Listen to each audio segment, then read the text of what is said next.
Bonsoir, souriez, nous sommes vendredi, bienvenue dans Réunionnais du Monde, l'émission en partenariat avec Réunionnais du Monde, le site.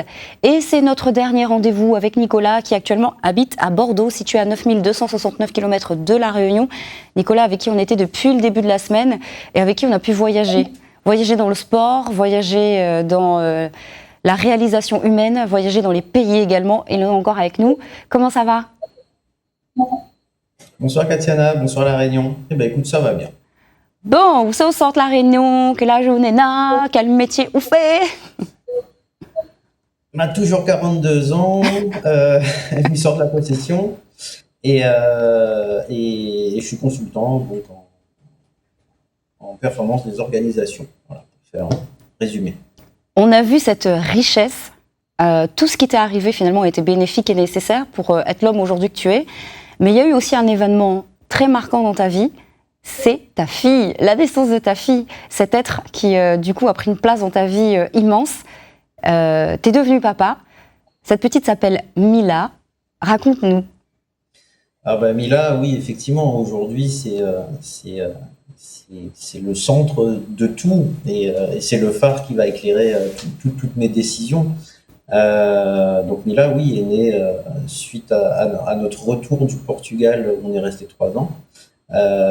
Mila est née le 29 février en plus, donc c'est déjà assez exceptionnel, le 29 février 2020.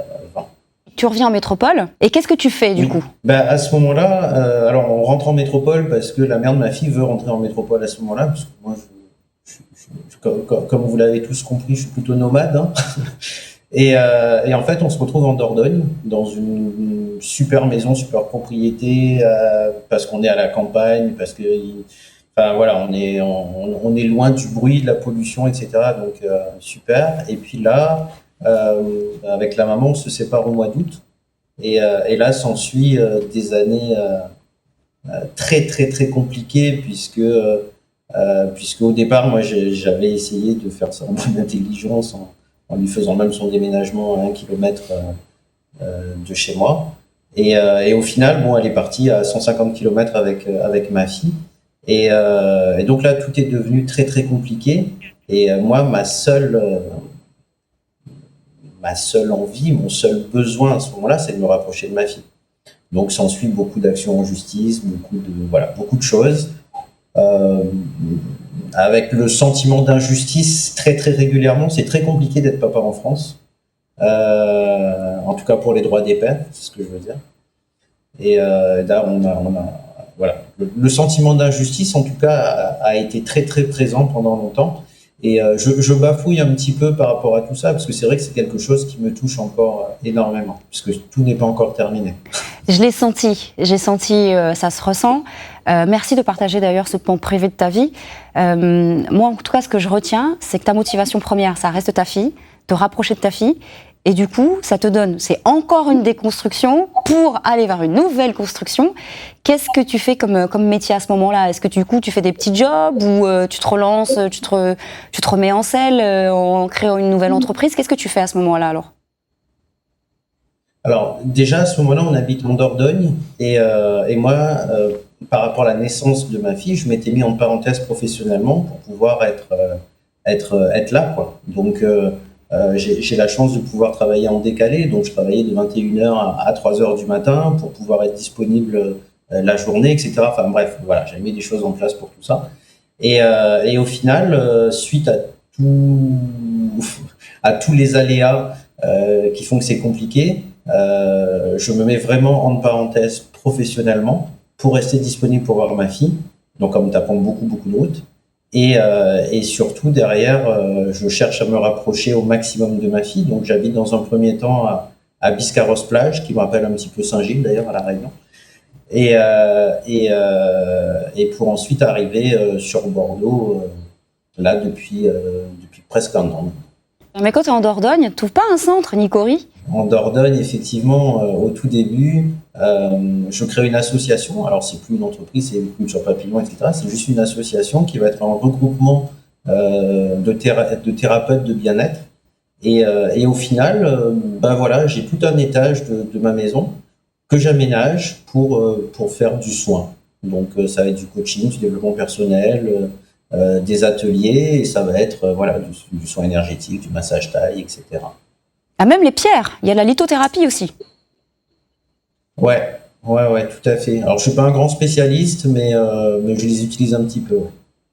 Donc tout ça pour être au service de l'autre, malgré la tempête extérieure, tu restes focus, tu te recentres sur ce qui te fait du bien finalement, et ce qui te fait du bien aux autres, et ça nous prouve que tu es capable de rebondir. Et à côté de ça, alors excuse-moi, j'ai une photo qui s'appelle Protéines. Je me suis dit, mais qu'est-ce que c'est? Ouais, alors en fait, ce qu'il faut savoir, c'est, comme je disais tout à l'heure, déjà pendant 2 ans, je me suis mis en parenthèse et j'ai enchaîné beaucoup de soucis de santé, etc. Alors, a priori aussi, c'est très lié aux émotions et au fait d'avoir, entre guillemets, été éloigné de ma fille. Par la force des choses. Enfin, on m'a éloigné de ma fille. Et, et, et donc, pendant 2 ans, ça a été très, très, très compliqué. Alors, j'ai eu beaucoup d'épreuves, beaucoup de désillusions, etc. de toute ma vie, mais celle-là a été très certainement la plus compliquée, d'être privé de ma fille. Et du coup, à un moment, j'ai repris du poil de la bête, j'ai repris le dessus. Et là, tout s'est remis en place. J'ai même été pendant quelques mois salarié à nouveau parce que je me suis dit bon, je vais reprendre un peu de stabilité, etc. Mais ce n'est définitivement pas fait pour moi. Ceci étant dit, en assez peu de temps, au final, j'ai pu avoir des nouvelles missions d'envergure, notamment l'accompagnement stratégique de start-up pour le Vivatech de Paris, là, qui a eu au mois de juin. Je donne des cours, donc des formations sur de la communication et du management dans des écoles ici. Enfin voilà, il y a beaucoup de choses là qui se remettent en place. Il y a des rencontres, il y a tout ça, et il y a notamment Protéines.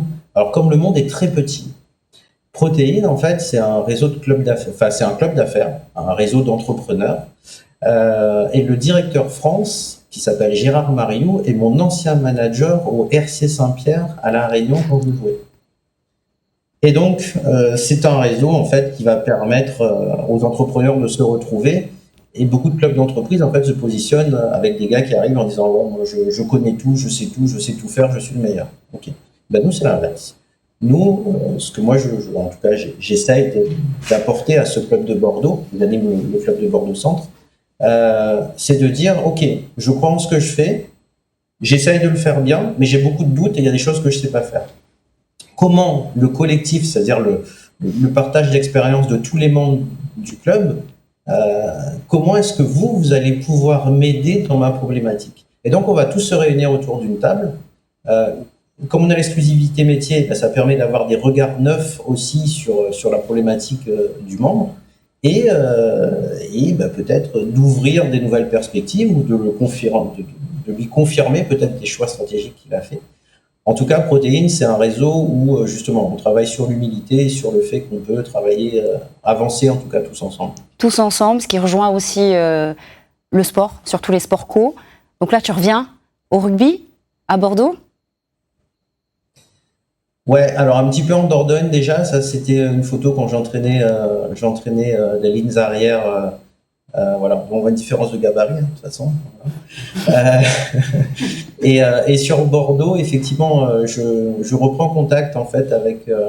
Enfin, c'est même pas je reprends contact, on reprend contact, je sais même plus comment, avec David Labarbe, la Réunion, enfin encore lié à la Réunion puisque David jouait au 15 dionysien, était un excellent joueur qui était en sélection de la Réunion aussi.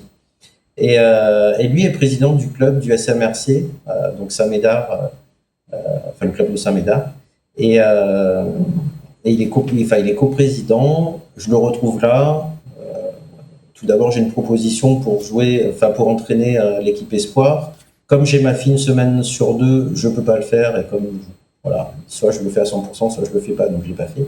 Et en revanche, je suis intervenant pour le club. Alors sur du consulting davantage, donc vraiment essayer de professionnaliser le club, donc dans tous ses process, dans l'état d'esprit. Donc c'est pareil, c'est un peu lié aux accompagnements que je fais avec les entreprises au final, puisqu'on va faire un audit, on va voir ce qui va pas, faire des préconisations, mettre un plan d'action en place et surtout co-construire avec l'ensemble des bénévoles tout le projet et toutes les solutions qui vont fédérer.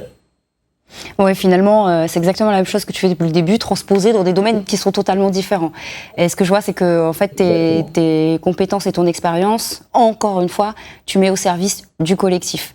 Est-ce que j'avais une question, où est-ce que tu as appris l'anglais ? Est-ce que c'est à La Réunion ou c'est en arrivant en Asie ? Et est-ce que tu peux nous dire un petit mot du coup en anglais, parce que j'imagine que tu maîtrises.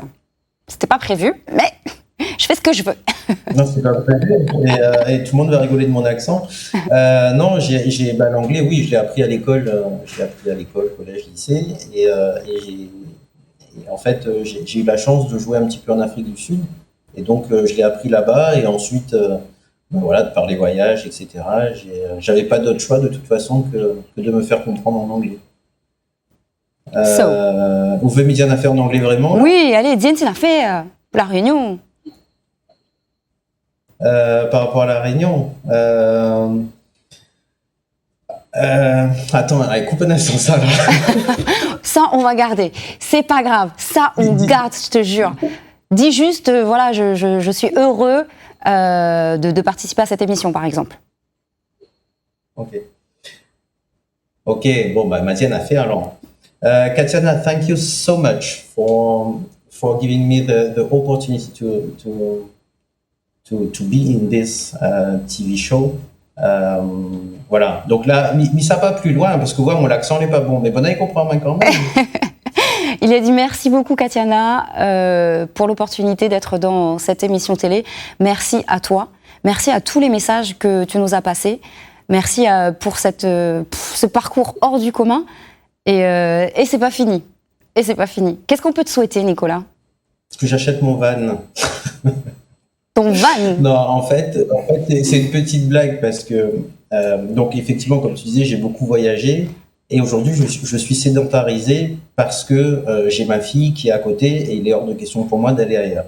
Donc j'ai trouvé une alternative qui est d'acheter un van aménagé et de créer des souvenirs avec ma fille tout en voyageant, alors pas très loin, mais tout en voyageant même en France d'ailleurs.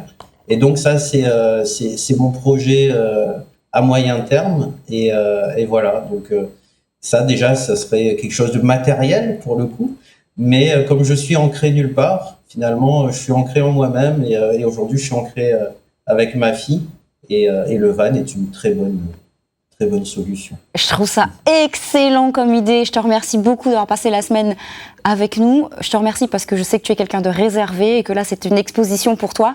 Donc, merci pour ça. Et tu nous enverras des photos et des vidéos de ta fille et toi, si tu veux bien, dans le van qui voyage. Merci beaucoup, Nicolas. Belle continuation à toi. Ciao. Merci beaucoup. Oh, c'était une semaine enrichissante. Je suis jet-laguée, je suis fatiguée. Moi, je vous donne rendez-vous lundi. Excellent week-end à vous. Ciao.